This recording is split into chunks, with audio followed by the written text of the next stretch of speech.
Hi అండి అందరికీ. నేను మీ సినిమా పిచ్చోడు యూట్యూబ్ ఛానల్ అందరూ సబ్స్క్రైబ్ చేసుకోండి, బెల్ ఐకాన్ ఆన్ చేసి పెట్టుకోండి ఫర్దర్ వీడియోస్ మిస్ అవ్వకుండా. సో ఇక మనం డైరెక్ట్గా వీడియోలోకి వెళ్ళిపోదాం. పెద్ద సినిమా మీద రోజు రోజుకి అంచనాలు అయితే పెరిగిపోతున్నాయి భయ్య. బుచ్చిబాబు గారు ఒక పిచ్చితో సినిమా తీస్తున్నారేమో అనిపిస్తుంది. ఎందుకు ఈ మాట అంటున్నానంటే, పెద్ద సినిమాకి సంబంధించి ఇప్పటి వరకు వచ్చిన అప్డేట్స్ చూస్తుంటే మైండ్ పోతుంది భయ్య. అసలు రామ్ చరణ్ గారు పూర్తిగా బుచ్చిబాబు గారి చేతుల మీదుగా వదిలేశారు. నువ్వు ఏం తీస్తావో ఏం చేస్తావో నీ ఇష్టం అని. లేదంటే ఇంత అద్భుతమైన సినిమా అయితే రాదు అంత ఫ్రీడమ్ ఇవ్వకపోతే. చికిరీ సాంగ్ కానీ రైరై రారా సాంగ్ కానీ ఎంత అద్భుతమైన హిట్ అయ్యాయో మనం చూసాం భయ్య.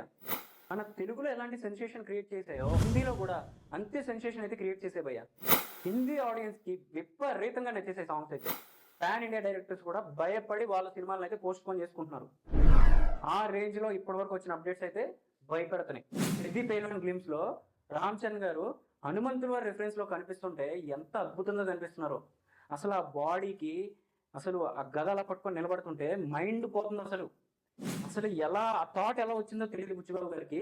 వేరే లెవెల్ అసలు. హ్యాట్స్ ఆఫ్ సార్ మీకు నిజంగా బుచ్చిబాబు గారు.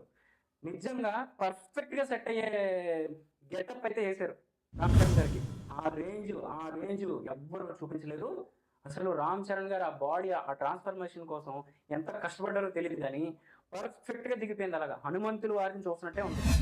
రైరై రారా సాంగ్ చూస్తుంటే అసలు ఇది నార్మల్ స్పీడ్లో ఉందా లేకపోతే 2x ఉందా అనిపిస్తుంది. అంత స్పీడ్గా డ్యాన్స్ చేస్తున్నారు రామ్ చరణ్ గారు.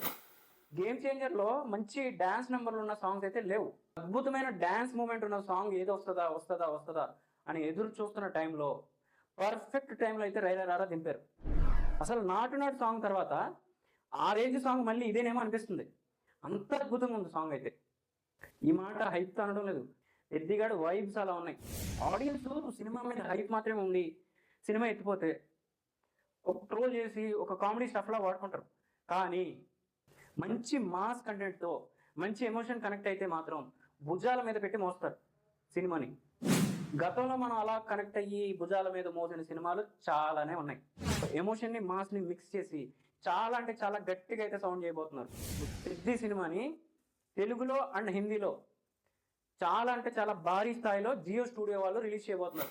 దురంధర్ 2 సినిమాని ఏ రేంజ్లో వాళ్ళు ప్రమోట్ చేస్తారు, ఏ రేంజ్లో అదే రేంజ్లో పెద్ద సినిమాని అయితే రిలీజ్ చేయబోతున్నారు జియో స్టూడియోస్ వాళ్ళు. ముఖ్యంగా హిందీలో రామ్ చరణ్ గారి మార్కెట్ ఓపెన్ చేయబోతున్నారు. భారీ స్థాయిలో మార్కెట్ ఓపెన్ చేయబోతున్నారు. గేమ్ చేంజర్తో లేచిన వేళ్ళు నోళ్ళు మూసుకోబోతున్నాయి పెద్దతో.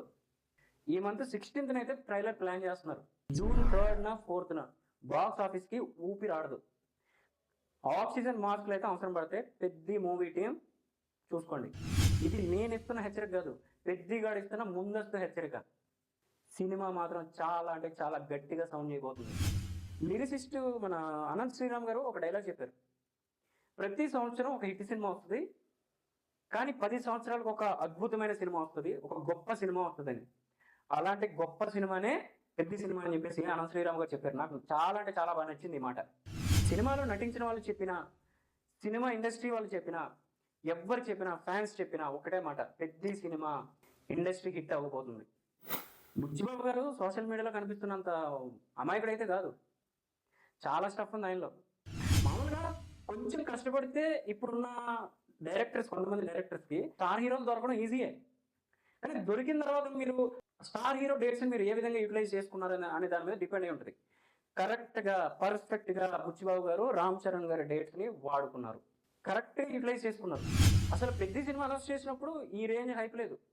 ఎప్పుడైతే సినిమాకి సంబంధించిన గ్లిమ్స్ వచ్చాయో, సాంగ్స్ వచ్చాయో, పెద్ద తెలివైన గ్లిమ్స్ ఎప్పుడైతే వచ్చిందో సినిమా మీద విపరీతంగా అయితే అంచనాలు పెరిగిపోయినాయి.